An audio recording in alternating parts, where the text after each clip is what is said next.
Okay, in our last few videos, we've gone over heat strips. We've broken down 5K, 8K, 10 kW. We've broken down the safeties. We've talked about how to bring those blowers on with those heat strips, so the blowers are running with the heat strips and the heat strips aren't running without them and causing problems there. We talked about what all these devices are, from ceramic pieces to limit switches to fusible links.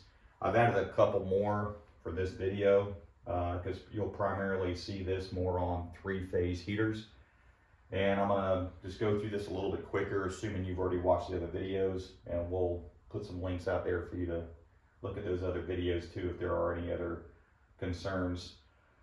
Basically, we've added these rectangles that are color coded already for the different phases. The top section in blue is obviously L3, the middle section in red is obviously L2, and the bottom section in black is obviously L1 here. I added a grounding lug just so we're not using the cabinet like I've mentioned in the other videos, which you can because you're grounded to the cabinet.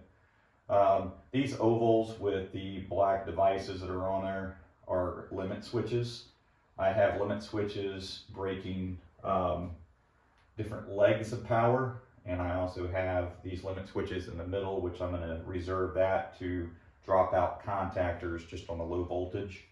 I got a terminal block down here, and I've got a redundant fuse block down here. I'm going to break this video up into 2 different parts just so it's not confusing. First part is I'm going to wire the top side up just a high voltage side, and I'm not going to break any legs of power. I just want to simply explain 3-phase to you so we can better understand the anatomy.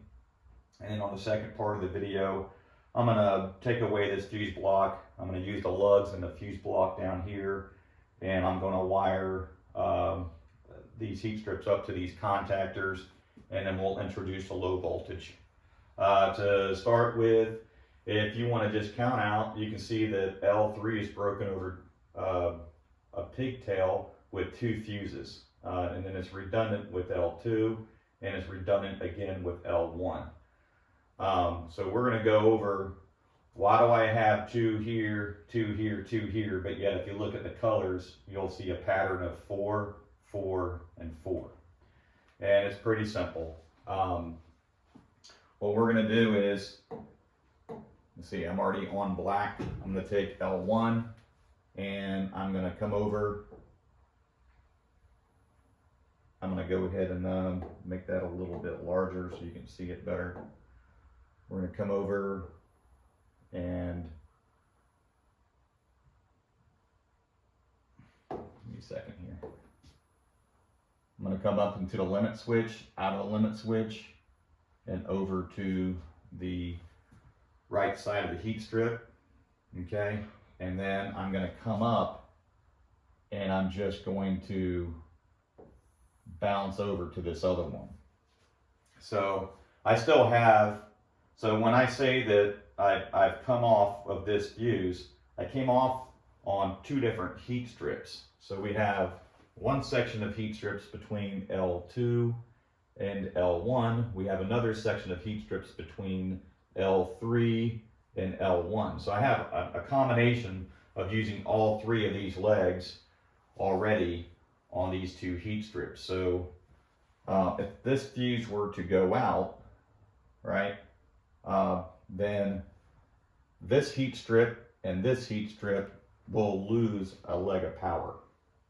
And so I'm going to try to do this step by step so we can just better understand that. The second fuse, okay, it's still in circuit, right? Providing this fuse is out. And so if you look here, I have 2 more blacks representing L1. So I'm going to come up and we're going to come into the limit switch, out of the limit switch, over to that side of the heater, and then we're just going to jump off of this over to the other black. So all my blacks are done. All right. So a couple things to look at is we have 2 fuses. If I lost 1 fuse, then that means I've only interrupted a third of my heat strips, which is the section that has L2 on it and the section that has L3 on it. The other 2 sections will still have power. All right. And then if we look at the limit switches here, if you notice, I'm coming in with 1 limit switch, out of that limit switch, over, and if this limit switch were to open, okay, then I'm going to lose power on both sets. So there's a lot of protection here. So if these strips weren't going out, we have to, if they weren't coming on, excuse me, then we would have to ask ourselves, well, is it a limit switch? Because if the limit switch if this limit switch is open, then I'm going to lose power on both sides of these on the L1. I'll lose L1 completely here, right? Or if I have a bad fuse, if it's open here, right, then the same thing. So this fuse and this limit switch, they are in series. However, both strips are in parallel with each other. All right. So going a step further, we're going to go ahead and pick our next color. I'm going to say L2. All right. So most of these are right here. It looks like I took care of my farthest one first. We're going to come out. We're going to go into our limit switch, out of our limit switch, over to the heat strip, okay? And then we're going to bounce off of here to the other heater, okay? And so both sides of this heat strip, I'm protecting it with a limit switch on one side, and I'm protecting it with another limit switch on this side. So we have a fuse in series with a limit switch, and this limit switch is in series with 2 different heat strips. The heat strip that is between L3 and L2, and the heat strip that is between L2 and L1. So this is going to start getting confusing as I keep adding more layers onto it, so I'm trying to explain it as we go. I have another fuse, right? So if this fuse were to go out, this fuse is still good to go. If this fuse were to go out, obviously I've lost this heat strip and I've lost this heat strip, okay? But I'll still have these 2 heat strips. So coming up, we're going to come over to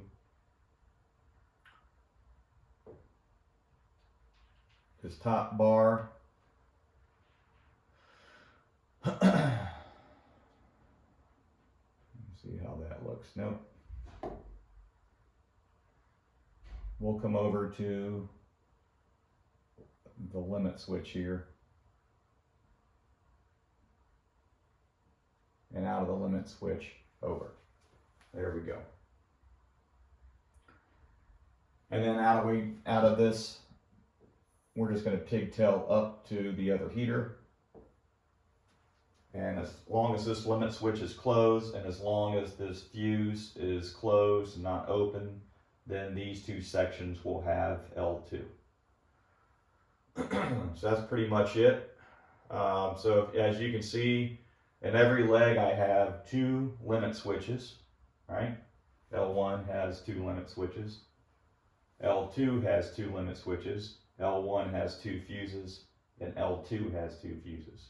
So I'm protecting both legs of every strip, and I'm protecting 2 strips per fuse.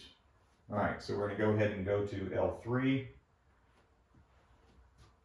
All right, L3 is going to come up.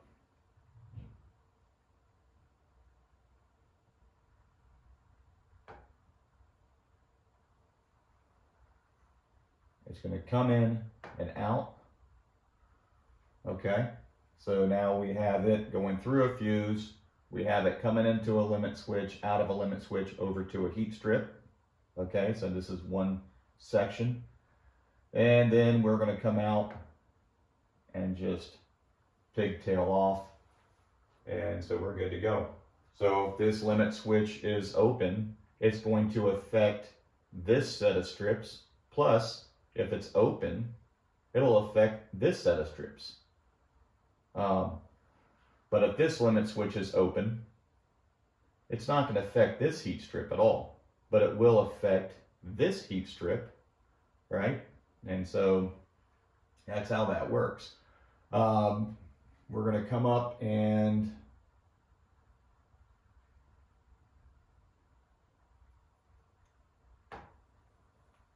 go into this limit switch, out of this limit switch, over to the other side of our heater, and then out of this heater, we're going to come over to that bottom section.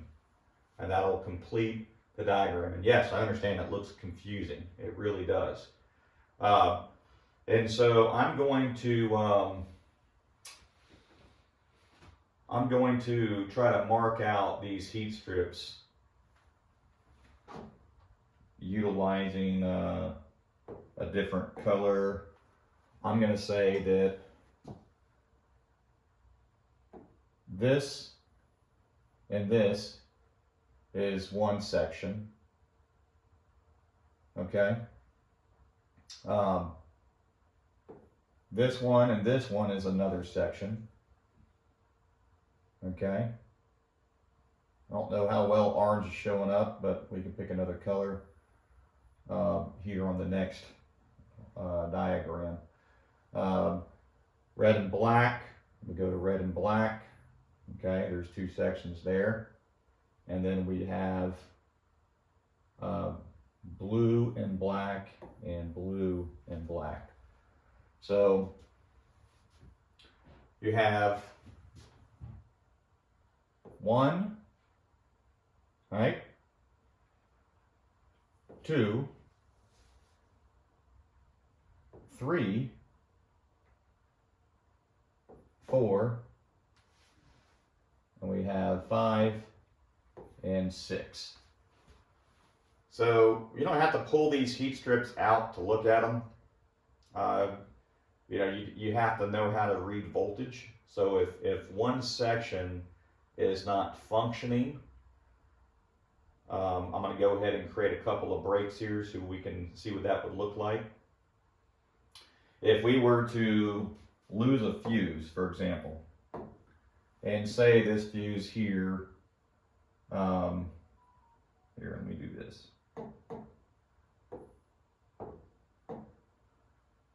Say this fuse here, I'm going to put an X on it. Say that fuse was bad.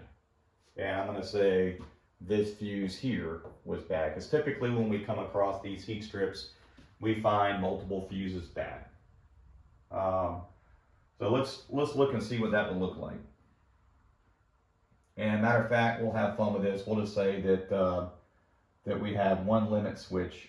The limit switch here, pick a different color.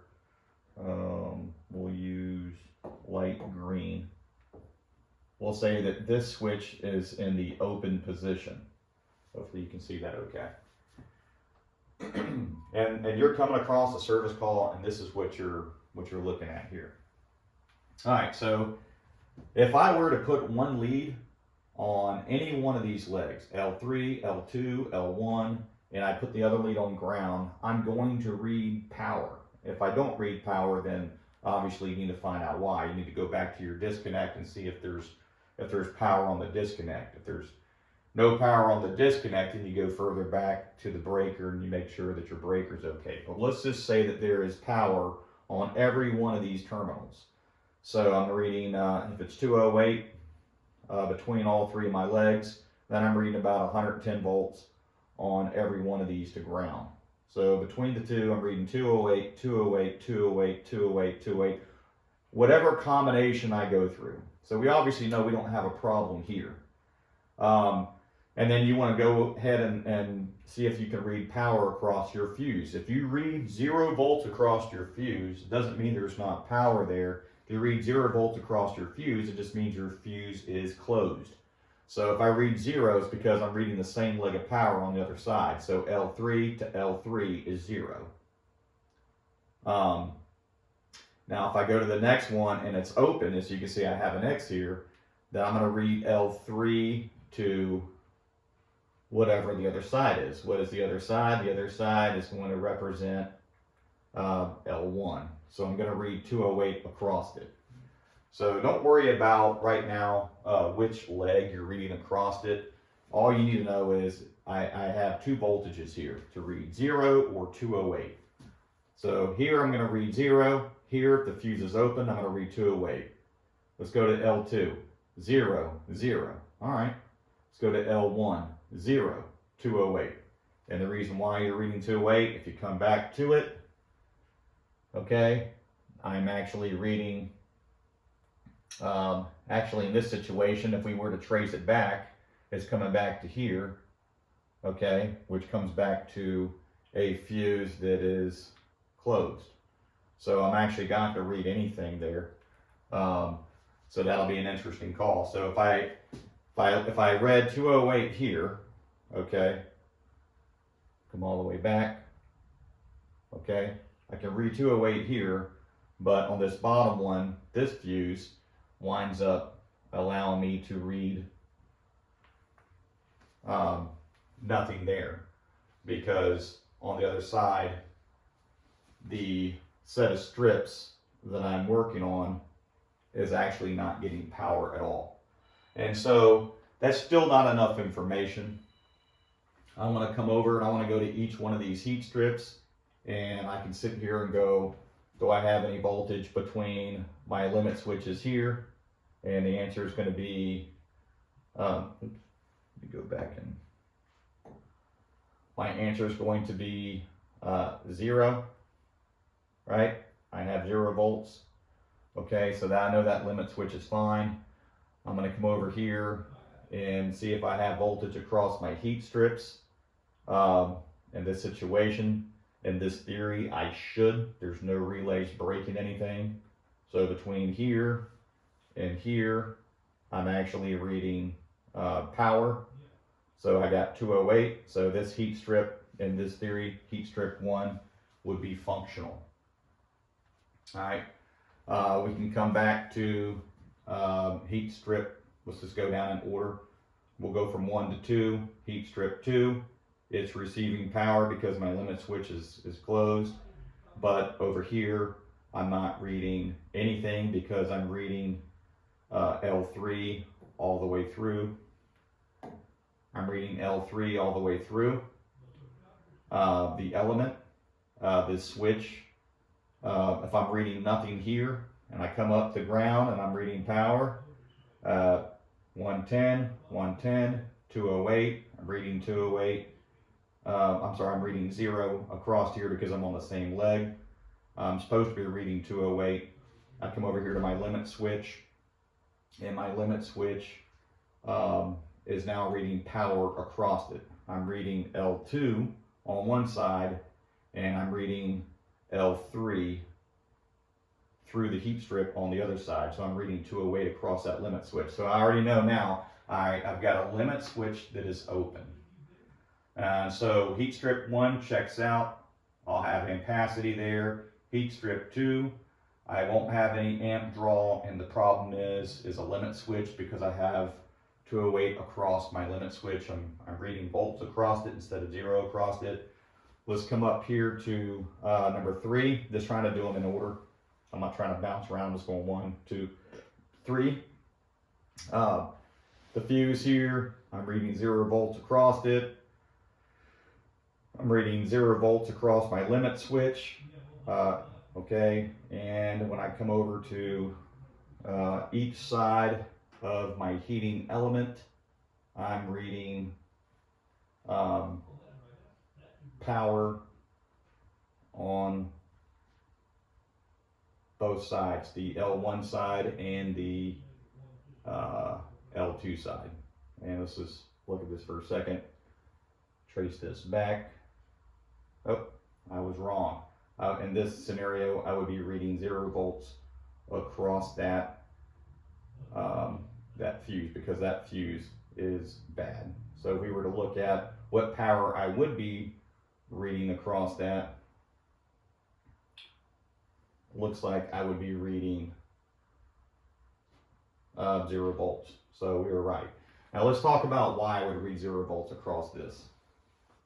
All right, so theoretically you would think I would be backfeeding all the way back, but what we have going on here is we're reading back on this entire side. So we have L3, okay, which is with 0 volts coming over to the limit switch. There's no power coming back. There's no power over here at all. And then if you look at the top right hand side of the heat strip, we have 3 wired up to 5 across the limit switch, and you follow it all the way back to a fuse that's actually open as well. So there is no power on that because we have 2 sides that are actually open. So that's affecting several different heat strips. We're affecting heat strip 5, we're affecting heat strip 3, and then we are affecting the heat strip 6. So I'm going to go ahead and just take a mark, and I'm going to use, I'll go ahead and use green, that's fine. Oops, I'll use a different color, green. And I'm going to say, I don't know if you can see that just right, but we're going to say that we have nothing here, okay? All right. We have nothing here,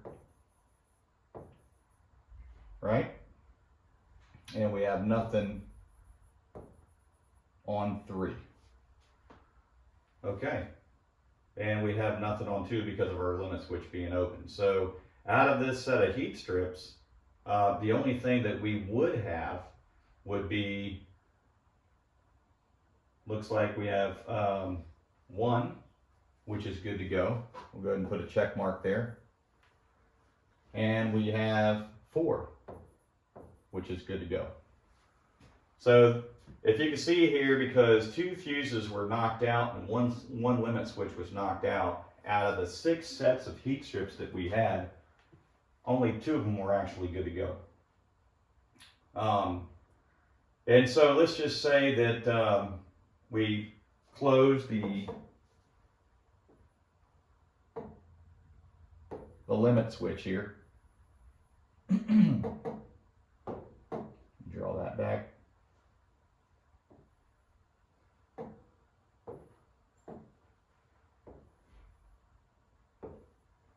Say we were to close the limit switch, what would that do for us?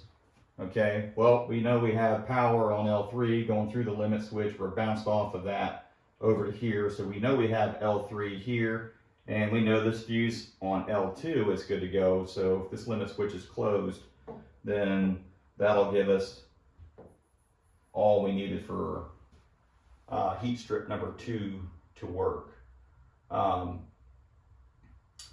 Now, heat strip 4, we said that it was good to go. I'm going to correct myself. When this switch was open, it was actually getting power over here on this side.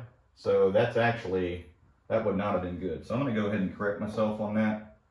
We're going to say that this switch here is in the open position. I'm going to go ahead and erase. We're going to say this is heat strip 2. Put L3 back on it. If heat strip 2 has an open limit switch,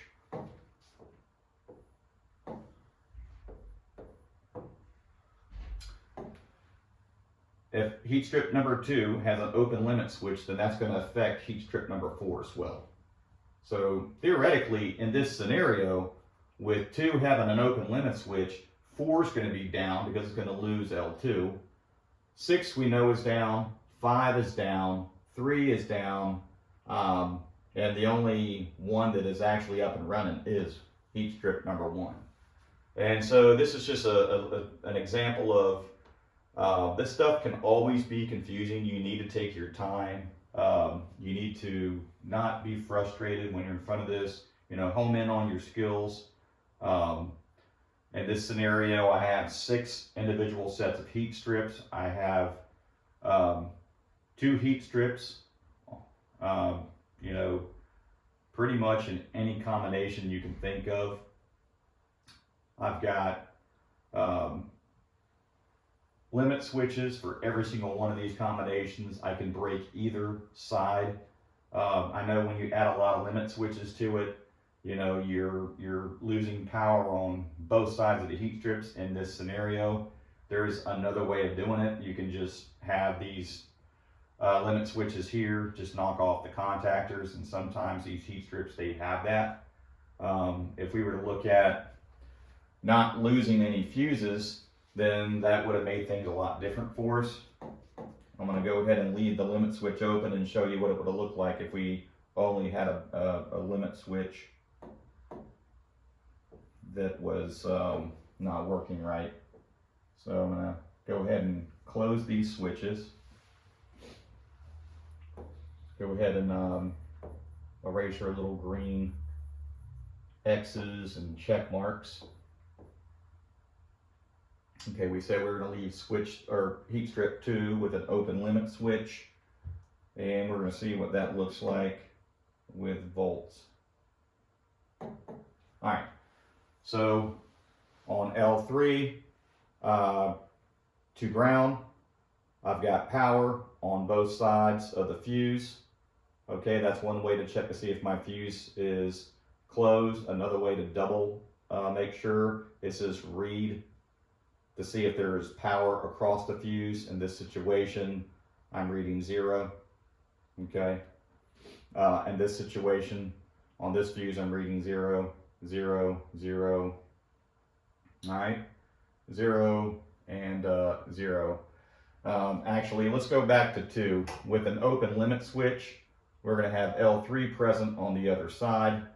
Of course, it's not going to make it back to the fuse because the limit switch is open. So yeah. So every one of these will read 0 across the fuses, indicating that they're all closed. As far as the heat strips go, as long as I'm reading 0 across my limit switches here, right, then in this situation, all these 1, 3, 4, 5, and 6, they're all going to amp out.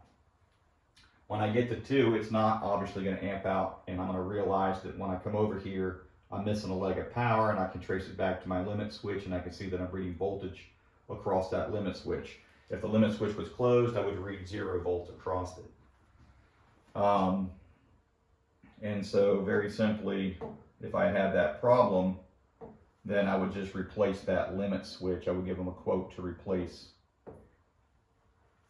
that limit switch.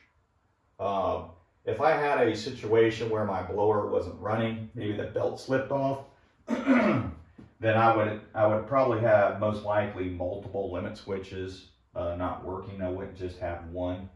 So I would obviously say, well, if a belt slipped off, or if I had history that a belt slipped off, then maybe these limit switches were exercising opening and closed, and this one limit switch just failed in the open position. But either way, in this scenario, I know if all these are closed, then my current status is I'm obviously turning on my fan motor.